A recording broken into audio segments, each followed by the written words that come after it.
সুপ্রিয় দর্শক, আসসালামু আলাইকুম। আপনাদের সবাইকে স্বাগত জানাচ্ছি এখনকার আলোচনা। আপনাদের সঙ্গে আছি আমি সিরাজুল ইসলাম। দর্শক, আমেরিকা ইরানের উপরে অর্থনৈতিক চরম নিষেধাজ্ঞা আরোপের ঘোষণা দিয়েছে।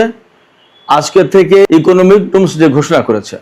এর জবাবে ইরানের জাতীয় সংসদের নিরাপত্তা এবং পররাষ্ট্রনীতি বিষয়ক সংসদীয় কমিটির সদস্য ইব্রাহিম রেজাই তিনি বলেছেন, আমেরিকার এই নিষেধাজ্ঞার সবচেয়ে উত্তম জবাব, বেস্ট অ্যান্সার হবে, বেস্ট রেসপন্স হবে এনপিটি বা পরমাণু নিরস্ত্রীকরণ চুক্তি থেকে বেরিয়ে যাওয়া। তার মানে তিনি আমেরিকাকে সরাসরি হুমকি দিয়েছেন, আমেরিকা এই ধরনের অর্থনৈতিক নিষেধাজ্ঞা বাস্তবায়ন করতে গেলে ইরান এনপিটি থেকে বেরিয়ে যেতে পারে। এদিকে নতুন করে ইসরায়েল এবং তুরস্ক সম্পর্কে বেশ কিছু গুরুত্বপূর্ণ খবর এসছে। তার ভিতরে একটা গুরুত্বপূর্ণ খবর হচ্ছে যে ভূমধ্যসাগরের এমন কিছু এলাকায় তুরস্কের যুদ্ধ জাহাজের উপস্থিতি দেখা গেছে, যে সমস্ত জায়গায় এর আগে কখনো তুরস্ক যুদ্ধ জাহাজের উপস্থিতি ঘটায়নি, যুদ্ধ জাহাজ নেয়নি কখনো। ইসরায়েলের পক্ষ থেকে, ইসরায়েলের গণমাধ্যমের খবর এটি। এর মানে দাঁড়াচ্ছে ভেতরে ভেতরে কিন্তু তুরস্ক সম্ভবত ভালো একটা ইসরায়েলকে মোকাবেলার জন্য প্রস্তুতি নিচ্ছে। এপাশে সিরিয়ার পররাষ্ট্রমন্ত্রী পাকিস্তান সফরে এসেছেন। গতকাল সিরিয়ায় তুর্কি অবস্থানে হামলার পর সিরিয়ার পররাষ্ট্রমন্ত্রী পাকিস্তান সফরে আসলেন। পাকিস্তান কিন্তু মক্কা চুক্তির গুরুত্বপূর্ণ স্টেক হোল্ডার।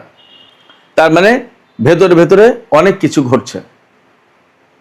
এরপরে আমি দুপুর বেলার ভিডিওতে যে বক্তব্য দেইনি, আমি বলেছিলাম রাতের বেলায় বলবো, সেই বিষয়টিও এখন আলোচনা করব। সেটা হচ্ছে এই যে মক্কা চুক্তির অধীনে যে জোট গঠন হলো তুরস্ক, পাকিস্তান এবং সৌদি আরব, এই জোট যদি ইসরায়েল বিরোধী জোট না হয় তাহলে ধরে নিতে হবে এই জোট কার্যত একটা সময় ইরান বিরোধী জোটে পরিণত হবে।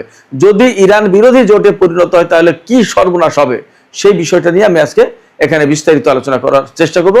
আশা করি আপনারা শেষ পর্যন্ত সঙ্গে থাকবেন। আর ভিডিওটি যদি ভালো লাগে তাহলে লাইক, কমেন্ট, শেয়ার করবেন এবং চ্যানেলটি সাবস্ক্রাইব করে সাথেই থাকবেন। দর্শক, চলুন বিস্তারিত আলোচনা করি।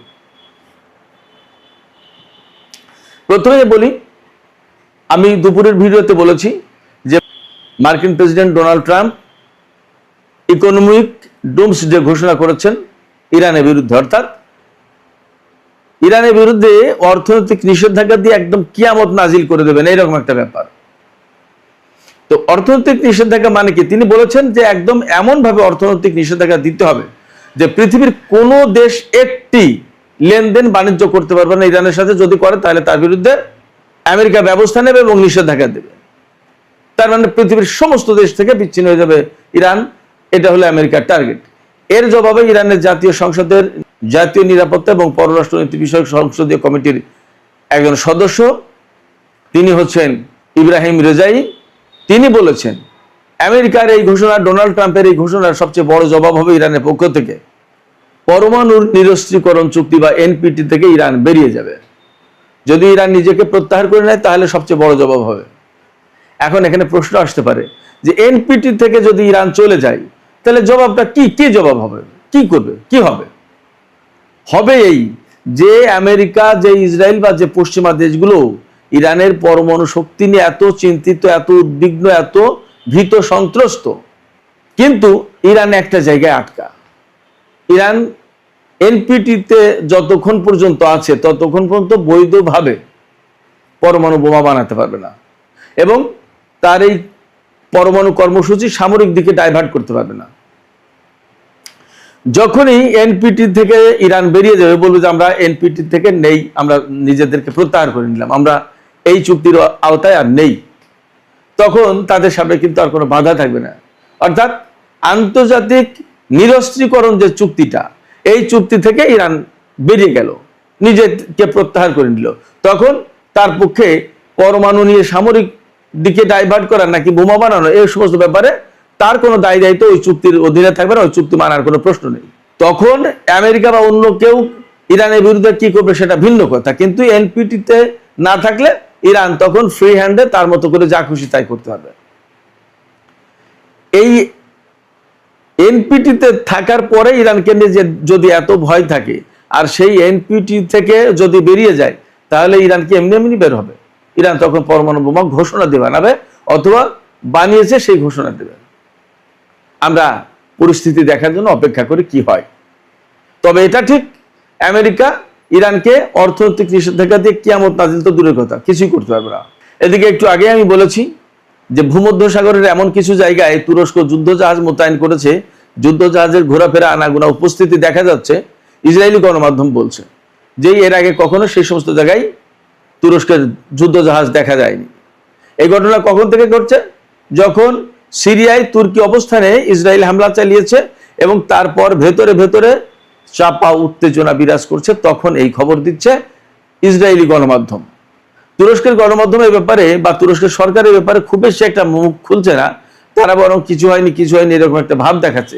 কিন্তু ভেতরে ভেতরে এরকম প্রস্তুতি চলছে তা কিন্তু মোটামুটি পরিষ্কার। এবং ধারণা করা হচ্ছে বিষয়টা নিয়ে বেশ একটা বড় জটিলতা তৈরি হতে পারে তুরস্ক এবং ইসরায়েলের ভেতরে। তার একটা ইঙ্গিত পাওয়া যাচ্ছে এইভাবে, এই অবস্থা যখন সৃষ্টি হয়েছে তখন কিন্তু তুরস্কের পররাষ্ট্রমন্ত্রী বা তুরস্কের কোনো মন্ত্রী পাকিস্তান সফর আসেনি না। পাকিস্তান সফরে এসেছে সিরিয়ার পররাষ্ট্রমন্ত্রী এবং তিনি বিভিন্ন গুরুত্বপূর্ণ মন্ত্রীর সাথে বিভিন্ন জায়গায় বৈঠক করছেন। ব্যাপারটা হয়েছে কি, এইরকম সিচুয়েশনে অনেক সময় নিজেরা ডাইরেক্ট কমিউনিকেশন না করে থার্ড পার্টি দিয়ে যোগাযোগটা করায়, বার্তা আদান প্রদান হয়। এই মুহূর্তে যদি তুরস্কের পররাষ্ট্রমন্ত্রী পাকিস্তানে আসতো তাহলে কিন্তু ইসরায়েল তার ষড় ইন্দ্রিয় খাড়া করতো যে কি করছে, কি বলছে, কি হচ্ছে একটু দেখি। কিন্তু সিরিয়ার পররাষ্ট্রমন্ত্রী যখন পাকিস্তানে এসছে তখন কিন্তু আপাতত ব্যাপারটা দূরত্ব, যে সিরিয়ার পররাষ্ট্রমন্ত্রী আছে, তুরস্কের পররাষ্ট্রমন্ত্রী তো যায়নি, ব্যাপারটা এরকম। তো তারপরেও ধারণা করা হচ্ছে যে এই মাসের শেষের দিকে যেহেতু তুরস্ক, পাকিস্তান, সৌদি আরব এবং মিশরের পররাষ্ট্রমন্ত্রীরা তুরস্কে বৈঠকে বসবে, ধারণা করা হচ্ছে ওই বৈঠকে এই সমস্ত বিষয় নিয়ে আলাপ আলোচনা হবে। এর ভেতরে যদি দুই দেশের ভেতরে কোনো সংঘর্ষ ঘটনা ঘটে সেটা ভিন্ন ব্যাপার, আমরা এটার ব্যাপারেও অপেক্ষায় থাকি। তবে এখানে কথা যেটা আমি দুপুরে ভিডিওতে যে কথা বলতে গিয়েও বলিনি, এখন বলতে চেয়েছিলাম, সেটি হচ্ছে এই যে এই যে মক্কা জোট, মক্কা চুক্তি হলো, এই চুক্তি যা পরিস্থিতি, যা কার্যক্রম, তাতে ইসরায়েলের সাথে এই জোটের সংঘাত অনিবার্য হয়ে উঠবে। যদি এত কিছুর পরেও সংঘাত অনিবার্য না হয় বা এই জোট যদি ইসরায়েল বিরোধী জোটে পরিণত না হয়, আমি বলছি না যে পরিণত হতে হবে, কিন্তু ঘটনায় বা কার্যক্রম যে পরিস্থিতি তাতে হতে হয়, যদি তাই না হয় তাহলে ধরে নেব যে একটা সময়ের ব্যবধানে এই জোট বেসিক্যালি ইরান বিরোধী এবং ইরানের যে প্রক্সি ফোর্সগুলো আছে তাদের বিরোধী একটা জোট হবে। কেন বলছি এই কথা? বলছি এই কথা এই কারণে যে মধ্যপ্রাচ্যের ঘাঁটিগুলো, আরব দেশগুলোতে যে সমস্ত আমেরিকার ঘাঁটি ছিল সেই সমস্ত ঘাঁটি ধ্বংস হয়ে গেছে এবং এখান থেকে সেনা, বিমান, আদার সমস্ত সবকিছু আমেরিকা প্রত্যাহার করে নেবে এমন পরিকল্পনা চলছে ভেতরে ভেতরে। এই বিষয়টা বিবেচনা করা হচ্ছে, যদি মার্কিন সেনা এবং ঘাঁটি প্রত্যাহার করে নেয় তাহলে এই সমস্ত আরব দেশ বেসিক্যালি আমেরিকার নিরাপত্তা থেকে বা নিরাপত্তার বলয় যেটা, সেই বলয় থেকে বেরিয়ে গেল। তাইলে এরা কাদের নিরাপত্তার ভেতরে থাকবে? ইরানকে তো তখন এরা ভয় পায়। তাহলে এই জোটের আওতায় যাওয়া মানেই এই জোটটা দিয়ে ইরানকে মোকাবেলার চেষ্টা করবে এই আরব দেশগুলো, এটা ধরে নেওয়া যায়। এবং ইসরায়েল পেছনে আছে, তারা এমন এমন কিছু কাজ করবে যে কারণে সংঘাত হয়তো এই জোটের ভেতরে, এই জোটের সাথে ইরানের অনিবার্য হয়ে উঠবে। বিশেষ করে লেবানন, ইয়েমেন, সিরিয়া, ইরাক, এই সমস্ত জায়গায় যে সমস্ত ইরান সমর্থিত বা ইরানের পক্ষে যে সমস্ত প্রক্সি ফোর্স কাজ করে তাদের সাথে এই আরব দেশগুলোর বিভিন্নভাবে, বিভিন্ন সময়, বিভিন্ন কারণে, বিভিন্ন ঘটনায় দ্বন্দ্ব সংঘাত সৃষ্টি হবে। যেমন এখন ইয়েমেনের হুতিদের সাথে সৌদি আরবের দ্বন্দ্ব সংঘাত হয়ে রয়েছে, ইরাকের প্রতিরোধকামী সংগঠনগুলোর সাথে সৌদি আরবের দ্বন্দ্ব সংঘাত হচ্ছে, এরকম হবে। তখন এই দেশগুলো মিলে, সৌদি জোট মিলে বা মক্কা জোট মিলে তখন এদের বিরুদ্ধে যুদ্ধ করবে। তখন এদের বিরুদ্ধে আমেরিকা, ইসরায়েল যুদ্ধ করলে ইরানের যেমন খারাপ লাগতো বা কষ্ট লাগতো বা তার অনুভূতিতে লাগতো, এই মক্কা জোট যখন এদের বিরুদ্ধে যুদ্ধ করবে তখনও কিন্তু ইরানের খারাপ লাগবে বা ইরানের কিছু করতে হবে। সবচেয়ে বড় কথা যেটা, সেটা হচ্ছে আমেরিকা এখান থেকে সরে যাওয়ার পর একটা বিরাট সম্ভাবনা আছে এই যে এই আরব দেশগুলোতে শিয়াদের একটা উত্থান ঘটতে পারে। অনেক জায়গায় শিয়া সংখ্যাগরিষ্ঠ লোকজন রয়েছে যারা ক্ষমতা দখল করেও নিতে পারে। যখনই ক্ষমতা দখল করবে তখন এই মক্কা জোট এই সমস্ত দেশে এই শিয়া বিরোধী একটা অভিযান চালাতে পারে। তখন আলটিমেটলি হয়তো ইরানকে তখন জড়িয়ে যেতে হবে। তার মানে এই মক্কা জোট একসময় হয়তো বা কার্যত ইরান বিরোধী, শিয়া বিরোধী বা অত্র অঞ্চলে যে ইরান সমর্থিত প্রক্সি ফোর্স আছে তাদের বিরোধী একটা জোটে পরিণত হতে পারে। আসলে তারা ইসরায়েল বিরোধী জোটে পরিণত হবে নাকি ইরান বিরোধী, শিয়া বিরোধী, ইরানের পক্ষের প্রক্সি ফোর্স বিরোধী জোটে পরিণত হবে, আগামী কিছুদিনের ভেতরে আমরা তা পরিষ্কার বুঝতে পারবো। সুপ্রিয় দর্শক, আশা করি আমি যে বিষয়টা বলতে চেয়েছিলাম সেটা ক্লিয়ার হয়েছে আপনাদের কাছে। এখনকার আলোচনা এখানে শেষ করছি। আপনারা এই বিষয়ে কি ভাবছেন সেই মতামত দিয়ে কমেন্টে লিখতে পারেন। আর ভিডিও ভালো লাগলে আবারও বলি, লাইক, কমেন্ট, শেয়ার করবেন এবং চ্যানেলটি সাবস্ক্রাইব করে সাথেই থাকবেন। দর্শক, এখনকার আলোচনা এখানে শেষ করছি। আপনারা সবাই অনেক অনেক ভালো থাকুন। আল্লাহ হাফেজ। প্রধানতম এয়ারপোর্ট বেন গুরিয়ান এয়ারপোর্ট, প্রচন্ড ধর্মঘটে বিক্ষোভের কারণে সামার চলাকালীন এই সময়ে হঠাৎ করে এয়ারপোর্টটি বন্ধ হয়ে যাওয়ায় বিপাকে পড়েছে ইসরায়েলের প্রধানমন্ত্রী বেনিয়ামিন নেতানিয়াহু। বাংলা ভাষায় একটা প্রবাদ আছে, অন্যের জন্য গর্ত করলে সেই গর্তে নিজেই পড়তে হয়। মাত্র 2 দিন আগে সিরিয়ার একটি এয়ারপোর্টে হামলা চালিয়েছিল ইসরায়েল। সিরিয়ার তেমন কিছুই হয়নি, 3-4টি গর্ত হয়েছে, সিরিয়া সেটাকে সারিয়ে ফেলার চেষ্টা করছে। কিন্তু ইসরায়েলের বেন গুরিয়ান এয়ারপোর্ট বন্ধ হয়ে যাওয়ায় প্রায় 1 লক্ষ যাত্রী চরম ভোগান্তিতে পড়েছে। সারা বিশ্বের বিভিন্ন দেশ থেকে যারা এয়ারপোর্টে আসছে তারা বেরোতে পারছে না, যারা বিভিন্ন দেশে যাবে তারা যেতে পারছে না। এয়ারপোর্ট জুড়ে এক ভয়ঙ্কর হাহাকার দেখা যাচ্ছে। ডেভিড বেন গুরিয়ান এয়ারপোর্টের যে চিত্র দেখা যাচ্ছে, প্রচুর মানুষ লাইনে দাঁড়িয়ে আছে। তারা জানে না তারা বিমান থেকে নামার পর এয়ারপোর্টের ভেতর দিয়ে কখন ইসরায়েলে প্রবেশ করবে। আর যারা এয়ারপোর্টে আছে তারা লাগেজের উপর ঘুমিয়ে পড়েছে, তারা জানে না কখন তাদের বিমান তাদেরকে নেবে। কেন এই দুর্দশা? কারণ মার্কিন যুক্তরাষ্ট্র ইরানে হামলা করার জন্য এতগুলো জ্বালানি ট্যাঙ্কার ডেভিড বেন গুরিয়ান এয়ারপোর্টে এনে জড়ো করেছে, যার কারণে এয়ারপোর্টের রেগুলার প্লেনের জন্য সমস্যা হচ্ছে। এয়ারপোর্টের যাত্রীদের, এয়ারপোর্টের স্টাফদের এত পরিমাণ কাজের লোড তারা আর নিতে পারছে না, যে কারণে আজকে সকল কর্মচারী একসাথে ধর্মঘটের ডাক দিয়েছে। এটা যেন গোদের উপর বিষ ফোড়া, ভয়ঙ্কর ইম্প্যাক্ট পড়ছে ইসরায়েলে। কতদিন এই ধর্মঘট থাকবে তা কেউ জানে না। প্রিয় দর্শক, ইসরায়েল যখন এই ধরনের একটা বেকায়দা সিচুয়েশনে আছে, তখন মার্কিন যুক্তরাষ্ট্র ইরানের বিরুদ্ধে নতুন করে একটা বড় অর্থনৈতিক যুদ্ধের ঘোষণা দিয়েছে। আমেরিকার এই মুহূর্তে এই পরিমাণ এয়ার ডিফেন্স নেই যে ইরানের হামলা ঠেকানো যায়। আমেরিকার এই মুহূর্তে এই পরিমাণ শক্তি নেই যে ইরানের বিরুদ্ধে বড় একটা আক্রমণ করা যায়। সে কারণে মার্কিন প্রেসিডেন্ট ডোনাল্ড ট্রাম্প ইরানকে কাবু করতে সর্বাত্মক অর্থনৈতিক অবরোধের ঘোষণা দিয়েছে। ডোনাল্ড ট্রাম্প এটাকে ঘোষণা দিয়েছে ডি ডে ফর ইরান, ইরানের জন্য একটা ডি ডে। ডি ডে দ্বিতীয় বিশ্বযুদ্ধের একটা ঐতিহাসিক দিনের নাম, যেদিন মিত্রবাহিনী সবাই একসাথে মিলে জার্মানিকে চেপে ধরেছিল।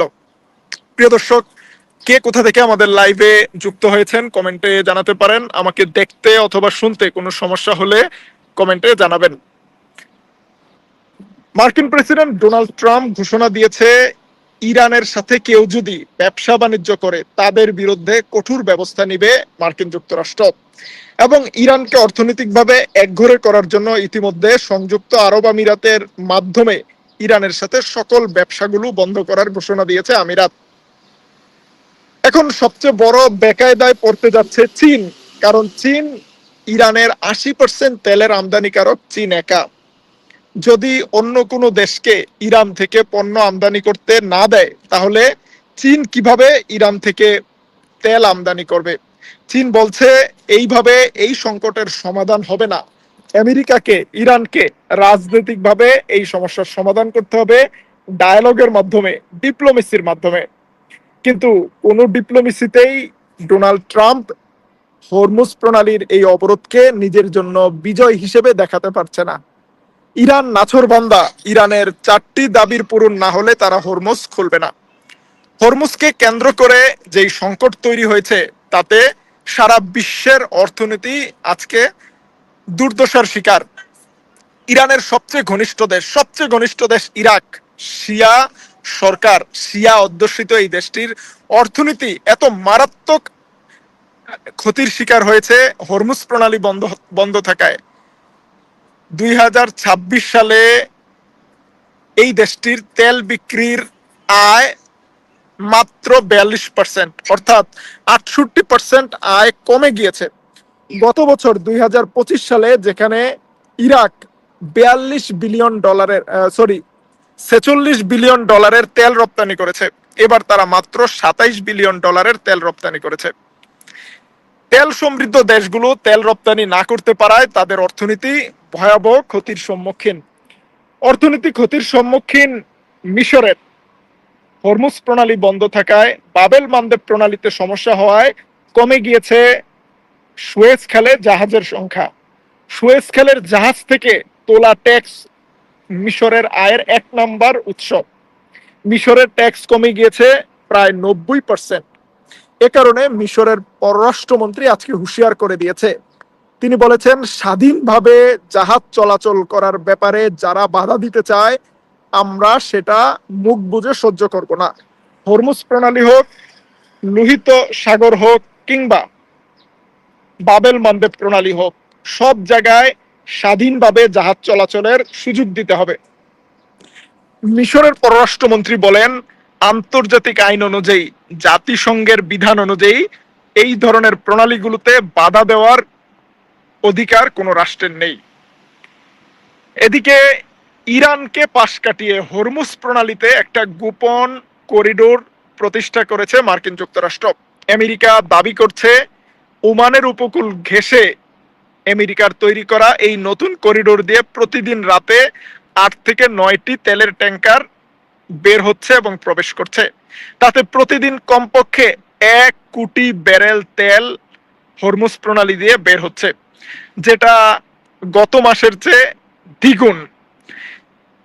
আমেরিকা চাচ্ছে ইরানকে অবরোধে রেখে, ইরানকে একঘরে রেখে হরমুজ প্রণালীর ভেতর দিয়ে একটি সাইড দিয়ে তেলের সরবরাহ সাপ্লাই চালু রাখা। এ কারণেই ওমানকে গত সপ্তাহে হুমকি দিয়েছিল মার্কিন প্রেসিডেন্ট ডোনাল্ড ট্রাম্প। তিনি বলেছিল, ওমান যদি আমাদের কথা না শুনে আমরা ওমানেও বোম্বিং করব। সম্ভবত আমেরিকার চাপের মুখে ওমান আমেরিকার কথা শুনে তাদের দেশের উপকূল দিয়ে তেল সরবরাহ করার, তেলের ট্যাঙ্কারগুলোকে যাওয়ার অনুমতি দিয়েছে। এবং এ কারণে ভুক্তভোগী হচ্ছে ইরান। ইরানের তেল বের হতে পারছে না, ইরানের পণ্য বের হতে পারছে না আমেরিকার অবরোধের কারণে। কিন্তু হরমুজ প্রণালী গলিয়ে বের হয়ে যাচ্ছে আরবদের তেল। যদি এই প্রক্রিয়াটি সামনের দিকে আরো বাড়ে, তাহলে হরমুজ প্রণালীতে ইরানের অবরোধ হয়তো নাও টিকতে পারে। ইতিমধ্যে সেন্ট্রাল কমান্ডের অপারেশনাল এরিয়ায়, অর্থাৎ মধ্যপ্রাচ্যে এসে পৌঁছেছে মার্কিন যুক্তরাষ্ট্রের একটি নতুন বিমানবাহী রণতরী জর্জ ওয়াশিংটন। জর্জ ওয়াশিংটনের আগমনের কারণে আমেরিকার কনফিডেন্স আরো বেড়ে গিয়েছে। জর্জ ওয়াশিংটন আস্তে আস্তে এই এলাকার দায়িত্ব পালন শুরু করবে। আব্রাহাম লিঙ্কন আমেরিকায় ফেরত যাবে। এখন মার্কিন যুক্তরাষ্ট্র কতদিন এই অচল অবস্থা চালিয়ে রাখতে পারবে, এটা একটা বিষয়। ইতিমধ্যে তেলের দাম $98 পার ব্যারেল চলে এসেছে এবং সবশেষ পরিস্থিতিতে ইরান বলেছে তারা যুদ্ধের জন্য প্রস্তুত। যদি আরেকবার যুদ্ধ বাধে, তাহলে ইরান এমন সব অস্ত্র ব্যবহার করবে যেটা আগে কখনো করেনি। ইরান পরবর্তী যুদ্ধের জন্য প্রস্তুত আছে এবং ইরানকে দীর্ঘ সময় অবরোধ দিয়ে রাখবে। এই অবরোধ ইরান সহ্য করবে না, মানবে না। প্রিয় দর্শক, ইরান, আমেরিকা এবং মধ্যপ্রাচ্যে যেই সংকট শুরু হয়েছে, সেই সংকটে ভুক্তভোগী বাংলাদেশ নিজেও। বাংলাদেশে প্রচন্ড রকম জ্বালানি সংকট দেখা যাচ্ছে। বিভিন্ন শহরে সিএনজির ড্রাইভাররা লম্বা সময় অপেক্ষা করতে হচ্ছে গ্যাস আনার জন্য, যে কারণে শুধুমাত্র জ্বালানি নয়, বিদ্যুৎ সংকটেরও একটা বড় কারণ হরমুজ প্রণালীর এই অচল অবস্থা। হরমুজ দিয়ে এলএনজি প্রবাহ বাধাগ্রস্ত হওয়ায় সারা বিশ্বে এলএনজির দাম বেড়েছে, এলএনজির সরবরাহ কমেছে, এবং বাংলাদেশের মতো দেশগুলো যারা গ্যাস দিয়ে বিদ্যুৎ তৈরি করে তাদের প্রচন্ড রকম বিদ্যুৎ চাহিদার মানে বিদ্যুৎ উৎপাদনের ক্যাপাসিটি কমে গিয়েছে। সবকিছু মিলিয়ে হরমুজ প্রণালী, এই প্রণালীটিকে ইরান একটা পারমাণবিক বোমার চেয়েও বেশি প্রভাবশালী হিসেবে ব্যবহার করছে। আমরা পরিস্থিতির দিকে নজর রাখছি, পরিস্থিতি কোন দিকে যায়। ইরানের সাথে এই মুহূর্তে কোনো ধরনের আলোচনা চলছে না। গত কয়েকদিন ব্যাকডোরে যে আলোচনা হয়েছে সেই আলোচনাগুলো এখন স্তব্ধ অবস্থায় আছে, বন্ধ অবস্থায় আছে। যে কোনো সময় বড় ধরনের কোনো সংঘাত বেঁধে যেতে পারে, তার একটা সম্ভাবনা রয়েছে। যদিও কাতার, পাকিস্তান তারা চেষ্টা করছে উভয় পক্ষকে আবারও আলোচনার টেবিলে নিয়ে আসতে, কিন্তু সহসাই এই সমস্যার কোনো সমাধান হবে বলে মনে হচ্ছে না। আমাদের সংক্ষিপ্ত লাইভটি আমরা এখানেই শেষ করছি। আবারও দেখা হবে তুর্কিপিডিয়া নিউজ ইনশাল্লাহ।